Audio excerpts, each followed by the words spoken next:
Okay, सवाल को ज़रा ध्यान से समझने की कोशिश करते हैं। इसको भी, a ball suspended by a string swings in vertical plane at a given angular amplitude such that, कह रहा है कि उसको एक एंगुलर एम्पलीट्यूड तक ले गए, मतलब जहाँ से ऐसे रोटेट करा के हम ले गए इसको थीटा डिग्री के एंगल तक, such that acceleration of ball are equal in its extreme and bottom position.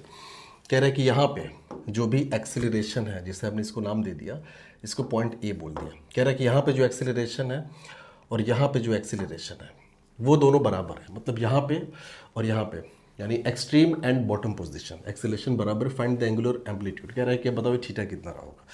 सवाल में कुछ है नहीं, लेंथ वगैरह के बारे में कुछ पता नहीं, चलो लंबाई हम मान लेते हैं एल, इसकी लंबाई हमने मान लिया एल।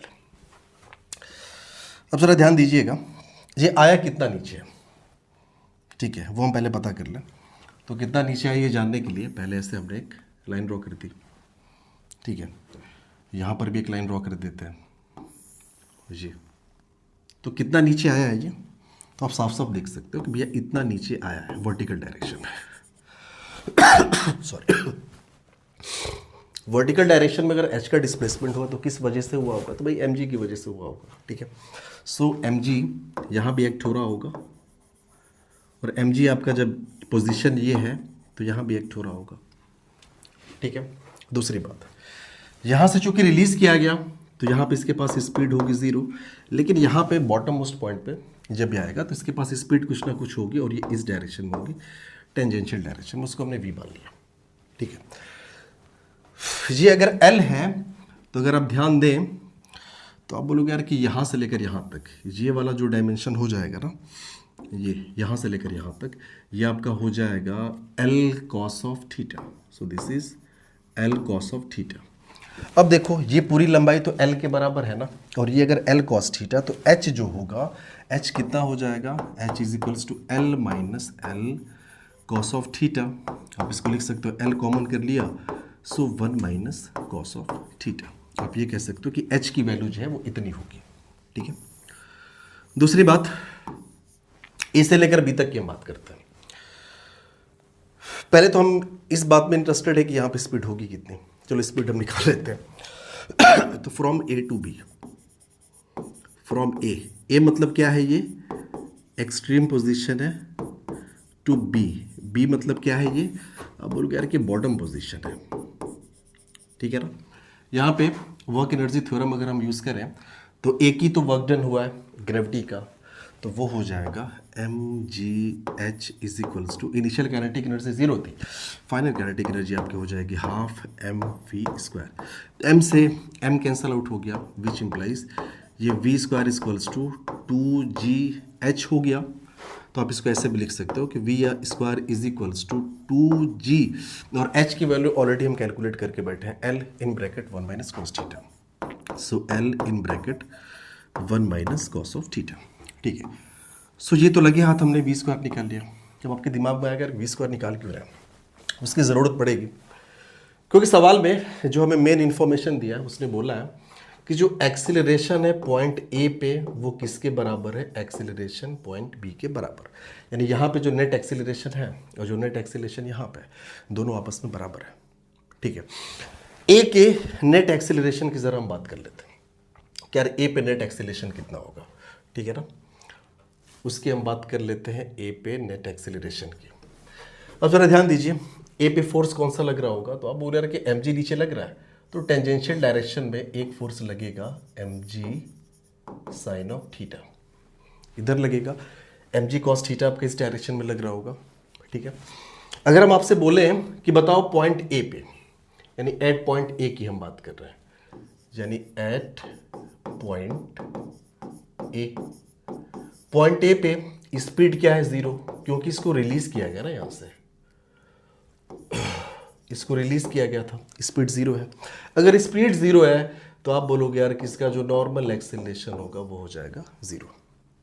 दूसरी बात, जहां पे इस पर टेंजेंशियल फोर्स लग रहा है एम जी साइन थीटा, इसकी वजह से एक टेंजेंशियल एक्सेलरेशन आ जाएगा ए टी, और वो हो जाएगा M G sine theta upon M, मतलब मास, तो वो हो जाएगा जी साइन ऑफ थीटा। तो आपने देखा कि ए पे जो एक्सेलरेशन है वो सिर्फ और सिर्फ टेंजेंशियल एक्सेलरेशन है, जी साइन थीटा। ठीक है, हम बात करते हैं इस बी की। एट बी यहां पे क्या हो रहा है, एट पॉइंट बी, बी पे अगर हम आपसे बोले कि कोई टेंजेंशियल फोर्स लग रहा है क्या, नहीं लग रहा है भाई। फोर्स एक तो यहाँ पे टेंशन लग रहा होगा ऊपर की तरफ, mg लग रहा है तीनों डाउनवर्ड डायरेक्शन में नीचे की तरफ। दोनों के दोनों जो फोर्स हैं एक तरह से रेडियल फोर्स है, ठीक है ना, सेंटर से होके पास करेंगे। टेंजेंशियल डायरेक्शन में कोई फोर्स है ही नहीं, इसका मतलब कि टेंजेंशियल एक्सेलरेशन यहाँ पे कितना हो जाएगा, जीरो। अगर हम बात करें कि यार नॉर्मल एक्सेलरेशन के बारे में कुछ बताओ, आप बोलोगे वो तो हो जाएगा v square upon R, R मतलब रेडियस, और यहाँ पे लेंथ ही रेडियस का काम करेगी।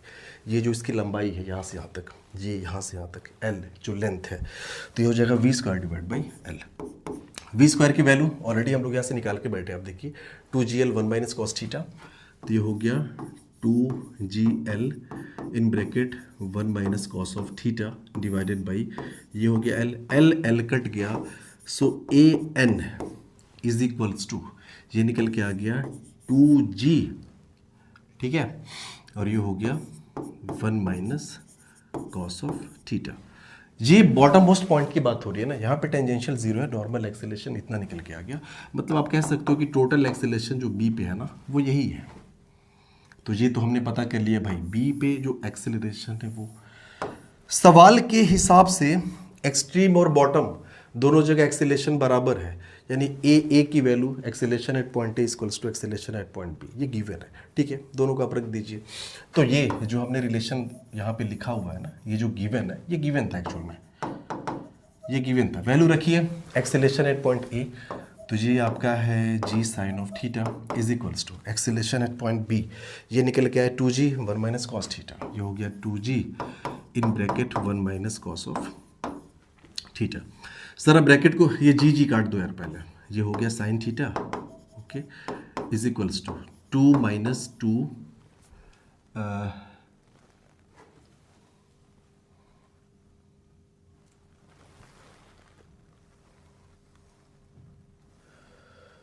एक मिनट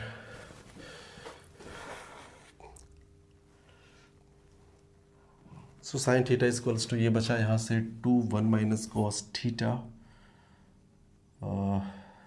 एक काम करते हैं ज़रा, यहाँ पे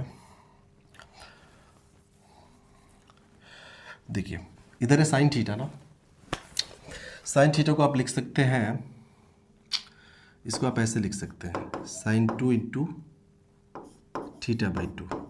भाई साइन थीटा को ऐसे लिख सकते हैं, इधर अगर हम बात करें, ये 2 को ऐसे ही रहने दो, ये हो गया 1 माइनस कॉस थीटा को आप लिखिए, 1 को हमें यहाँ से गैप करना है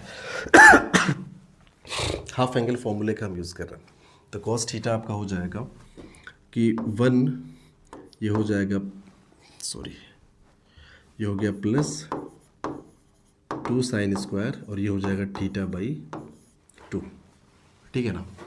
ये 1 से 1 कैंसल आउट हो गया, साइन 2 थीटा होता है 2 साइन थीटा कॉस थीटा, ठीक है, थीटा की जगह पर थीटा बाई 2 है, तो आप बोलोगे ये हो जाएगा 2 sine of theta by 2 into cos of theta by 2 is equals to, इधर आपका 2 टू ज़ा 4, ये हो गया 4 साइन स्क्वायर थीटा बाई 2, ये चीज़ है।